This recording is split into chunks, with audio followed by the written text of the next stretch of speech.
The anime begins with Haruka, our edgelord, crouched behind a tree witnessing your family reunion, only to blow his cover by stepping on the smallest twig that is smaller than your peen. The goblin spotted him and gave chase, but Haruka smirked, confident in his abilities. As he leaped into the air, the goblins all stumbled into the trap he'd set.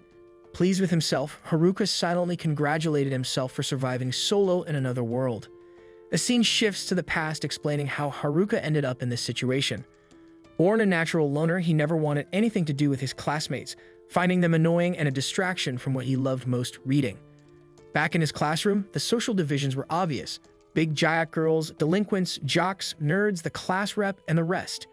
However, Haruka didn't belong to any of them, and he liked it that way. One day, a magic circle appeared in the middle of class. Haruka, being a fan of manga, recognized it but also remembered how annoying it would be to get stuck in another world. He hinted the idea of being surrounded by people.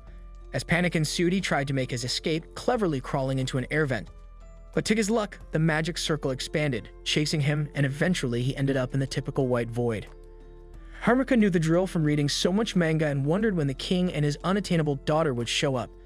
Instead, some frantic old guide who looked like a god beckoned him over. It turned out that Haruka's classmates had already been summoned to the new world, and he was the last to be teleported. Before his transfer, Haruka was allowed to pick his stats and skills. A giant menu then popped up with his options, but to his surprise, all the good skills were taken. He was left with useless ones like stick holding, good health, and walking. Browsing through the leftovers, he found titles like Shut-In and NEET, which only made him feel worse. Furious, Haruka demanded better options, but the old god, fed up, decided to dump all the remaining skills on him at once. So Haruka entered the new world with a pool of useless abilities and a bag that could hold an unlimited number of items. Checking his stats, Haruka was told to roll dice. Annoyed, he remembered this obscure skill and reluctantly rolled the dice, getting a double M. Not knowing what it meant, he assumed it stood for masochist, expecting the worst. However, his stat screen prompted him to allocate points, so he dumped everything into luck, thinking raw stats wouldn't help him survive with his lame skills. Then it hit him. M stood for max, and his luck stat was now maxed out. Surprised, Haruka noticed 2 extra skills among the sea of worthless ones. Apparently, because he was summoned alone, he received the loner title, which prevented him from joining any parties. He also gained his servitude skill, allowing him to command others, which was cool, but it meant his dreams of a harem were over. Haruka briefly wondered where his classmates were, but it didn't matter since he couldn't join forces with them anyway. Ready to start his adventure, he focused on finding a base of operations.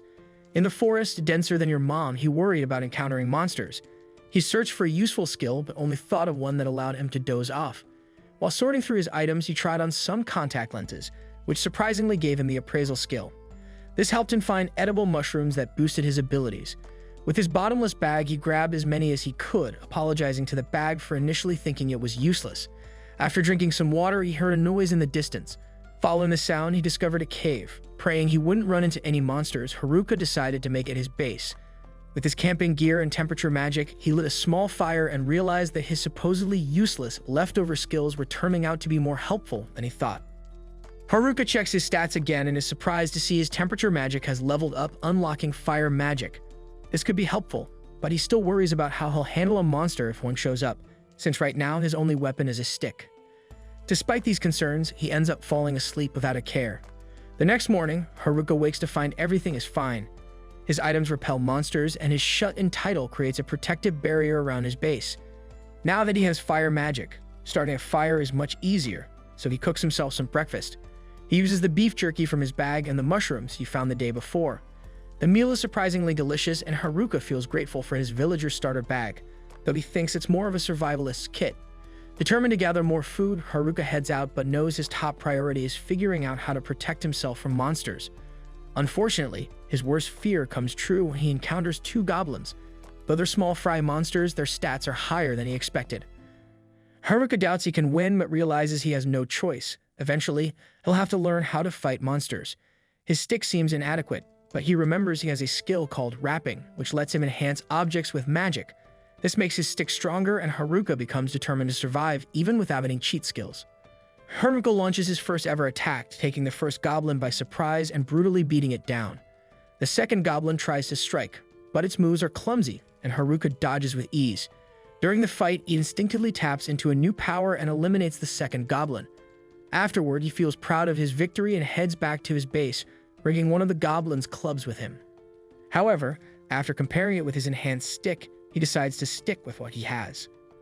Upon checking his stats, Haruka is thrilled to see that he leveled up and his stats have more than doubled. His cane mastery leveled up as well, which confuses him since all he did was swing the stick a few times. He also gained magic infusion, likely from enchanting his stick, and even his calisthenics skill improved, which he jokingly attributes to his habit of never skipping morning exercises. Later, Haruka gets tired of eating mushrooms and longs for meat, but knows the class rep would scold him for being ungrateful. After finishing his meal, he tries out magic infusion on himself, enhancing his physical and magical defenses. His appraisal skill also levels up, but it's still showing question marks on most of his items, which he finds odd. Deciding not to overthink it, he heads back out. While wandering the forest, Haruka feels blessed to find something, but it's just another mushroom. He's tempted to search for meat other than the one below, but reminds himself to practice his magic instead. His enhanced body now feels so light, it's almost like teleporting, and his dexterity has skyrocketed as well. He encounters a more powerful goblin and defeats it easily, gaining enough confidence to believe he could take on a group of 3. However, when he actually runs into such a group, his cowardice kicks in, and he decides to avoid more fighting for the day.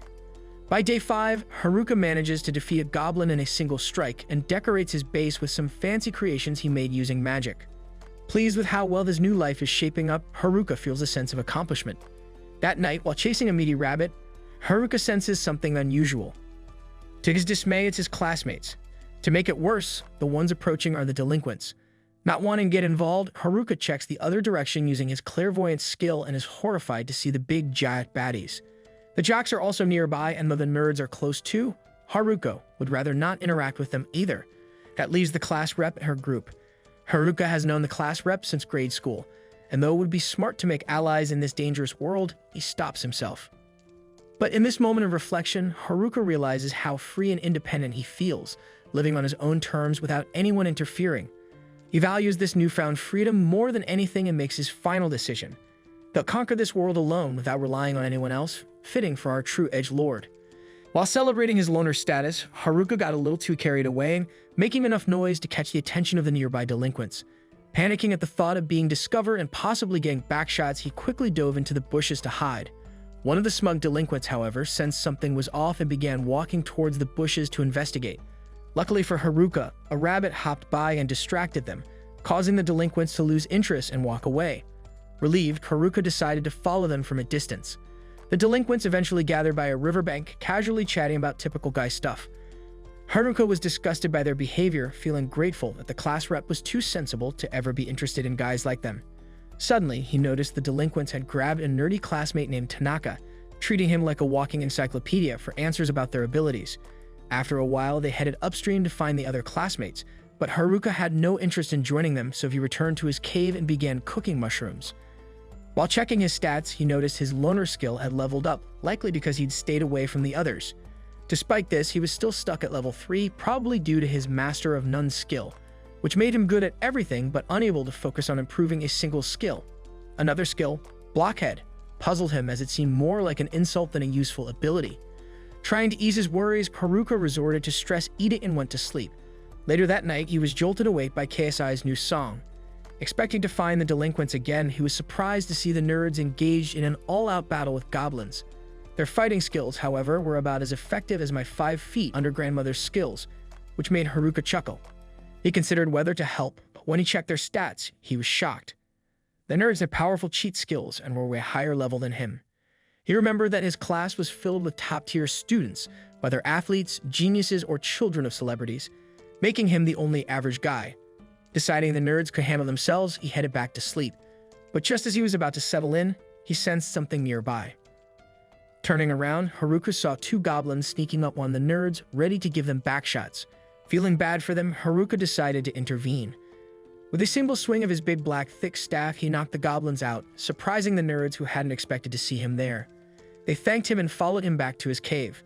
Upon seeing the beautiful, well-organized cave, the nerds were astonished. It was spotless, filled with useful items, and shockingly clean. They asked how he managed to set up such an impressive space. But Haruka simply replied that his earth magic and a few low-tier magic skills helped him out. Curious, Haruka then asked what had happened to the rest of the class. The mood shifted, and one of the nerds, glasses fogged up, looked down before explaining. He revealed that when the class had first been transported to this strange world, everyone was in shock, unable to comprehend what was happening. But the nerds quickly figured things out, realizing they had cheat skills. Meanwhile, the big giant girls were whining, and the class rep was trying her best to calm everyone down. The delinquents, noticing the nerds weren't as scared, threatened them for information about this world. But before they could act, they were ambushed by goblins. Chaos broke out. The big giant girls cried, and even the delinquents scrambled into a corner. But this was the moment every nerd dreams of. The nerds sprang into action, using their knowledge of fantasy worlds to fend off the goblins with ease. The gym bros eventually joined in, and together they defeated all the goblins in the area. The class rep took charge again, leading everyone to a safer spot near the river where they could see approaching danger. The nerds then helped explain the basics of survival, and the class set up camp, with tasks assigned to each group. However, not everyone cooperated. The big giant girls were the first to rebel, deciding they didn't want to participate in setting up camp and leaving on their own. Seeing this, the delinquents followed suit. Despite the class rep's efforts to keep everyone together, the class fractured into smaller groups. The rep, along with the nerds and a handful of other students, tried to hold things together, but the nerds were forced to take on most of the work, from battling goblins to maintaining the camp. The nerds were also focused on raising their levels as quickly as possible to avoid falling under the control of two dangerous skills, both held by the delinquents. These skills could potentially control everyone else, and the only defense was a high level of magic resistance. Unfortunately, the delinquents caught on to this and began leveling up as well, determined to maintain their dominance and keep their skills in power. The nerds soon shared their plan with the class rep, who decided to train and level up as well. After a few days, the delinquents finally mastered the mind control skill and conveniently stumbled upon the class rep while she was walking nearby. Wasting no time, these scumbags tried to use their new skill on her, but the class rep was ready. She stunned them with a taser, leaving them writhing on the ground. The nerds helped carry the delinquents back to camp, where their plot was exposed and they were kicked out of the group. Unfortunately, the nerds' victory wasn't the happy ending they'd hoped for. The delinquents, fueled by rage, turned on their classmates. They burned down the camp and chased after the nerds to exact revenge. The entire camp was destroyed, and no one dared stand up to the delinquents, especially now that they had mind control abilities. This devastated the nerds, who had worked tirelessly to build the camp. To make matters worse, the class began blaming the nerds for everything, saying they shouldn't have provoked the delinquents in the first place. Slowly, everyone turned against them.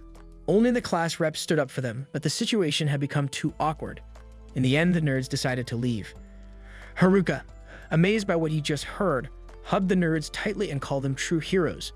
To cheer them up, he threw a party where they stuffed themselves with mushrooms. The next morning, as they said their goodbyes, the nerds asked Haruka if he wanted to join their group, since he seemed to fit in well with them. They planned to head to a nearby town to become adventurers, but Haruka turned them down, reminding them that he's a loner. With a casual dismissal, he sent them off like a big brother shooing away younger siblings. Haruka decided to check on his remaining classmates, especially the class rep. On his way, he encountered a rabid wolf, which bit his arm. Despite the injury, he managed to knock the wolf out and kept moving. By nightfall, he reached the area where his classmates had been camped, only to find the remains of their camp. Using his tracking skills, he followed their footprints, but suddenly sensed a group of big giant girls heading straight for him. He tried to slip away, but they spotted him and shouted for him to stop. Haruka bolted, knowing he shouldn't get involved with them, but they caught up and demanded to know where the nerds were. Annoyed, Haruka asked if they just wanted the nerds to do their errands again. The big giant girls told him to shut up, admitting they'd realized their mistake and how the nerds had kept them a lie all this time. They just wanted to apologize. Haruka, unfazed, told them to let it go since the nerds were long gone. He warned that they'd be doomed if they chased after the nerds without knowing how to handle the monsters along the way. To his surprise, the girls started crying out of nowhere, saying they genuinely wanted to apologize. The captain of the big giant girls begged Haruka to teach them how to survive, promising to give him anything he wanted if he helped. Reluctantly, Haruka agreed. The girls followed him like lost puppies, attacking whatever Haruka killed. When one of the girls got injured, Haruka gave her a potion to heal herself, but she, being clueless, thought it was champagne and poured it all over him. Frustrated, Haruka wondered when he'd finally get back to his cave and relax. As he zoned out, the class rep spotted him and called out his name, seeming happy to see him. Haruka was too preoccupied to respond at first, but she finally got his attention by yelling. Startled, Haruka realized the class rep was standing right beside him. He began to wonder if this was finally his chance to get close to her. before the delinquents inevitably attacked again. Back with our edgelord, he is soon startled by the class rep's sudden scream, but she reminds him that they've been friends since grade school. The other girls are also with her, but the class rep is more concerned about what happened to the popular girls. Haruka struggles to explain as he doesn't fully understand how they came under his control.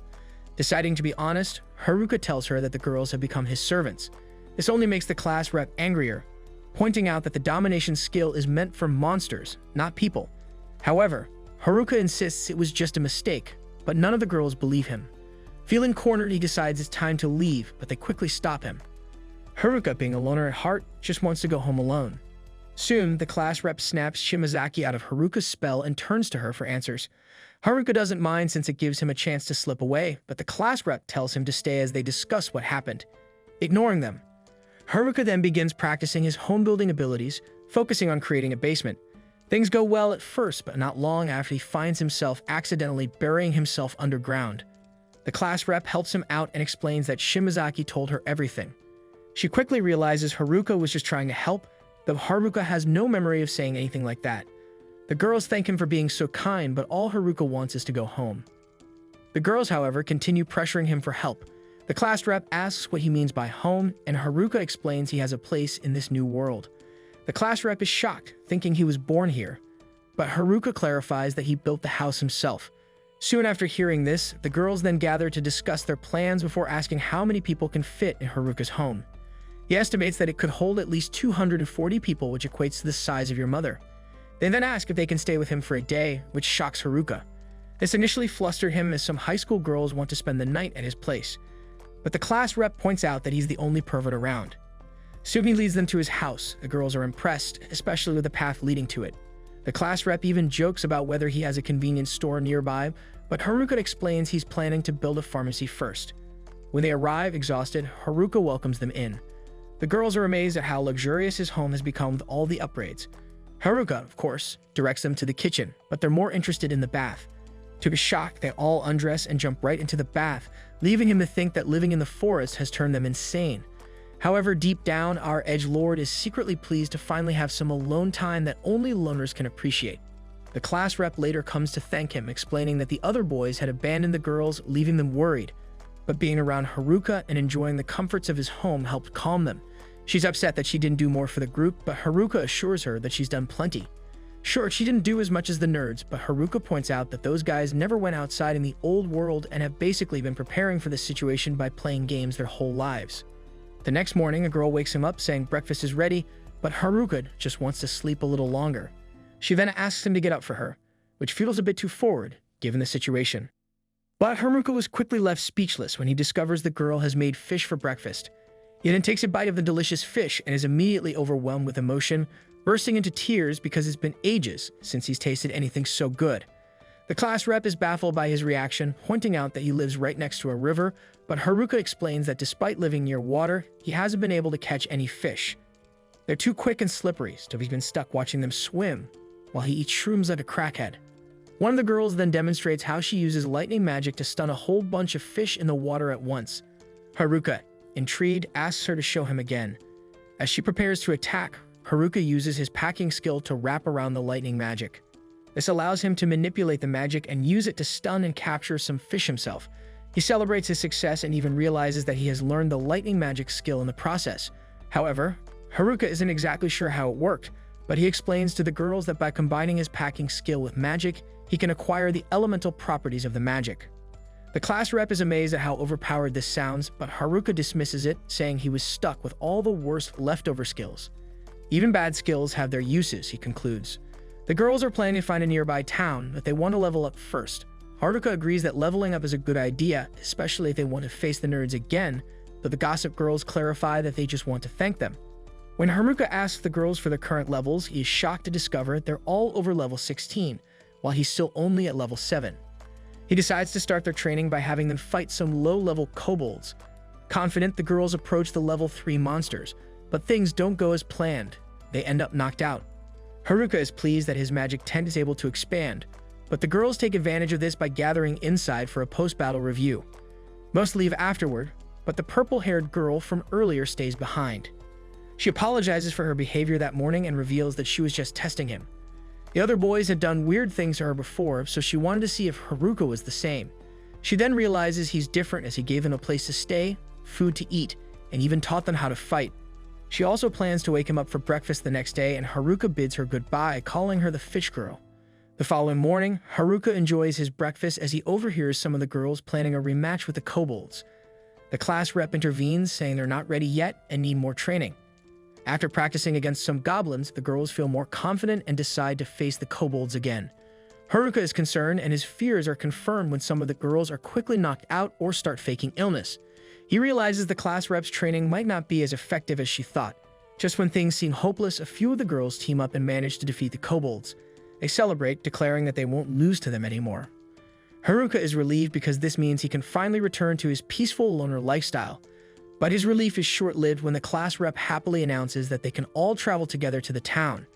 Moments later, as the girls prepare for the journey, Haruka has the purple-haired girl stuff her bag with as much as possible. The class rep comments that they're going overboard, causing Haruka to jokingly suggest leaving the purple-haired girl behind. As the group embarks on their journey, Haruka advises the class rep that anything could happen, but he's optimistic, declaring that they just need to stay sharp. Meanwhile, elsewhere in the forest, another student is running for his life. In his panic, he trips over the tiniest pebble imaginable. The person he was fleeing catches up to him, and the student begs for his life, saying he doesn't have the skills the pursuer wants. But the mysterious figure ignores his pleas and mercilessly makes out with him until he stops breathing. This then marks the end of today's anime recap. If you enjoyed the video and want more of it, please support the channel by leaving a like and subscribe. Let's help us reach our current goal of 20,000 subscribers.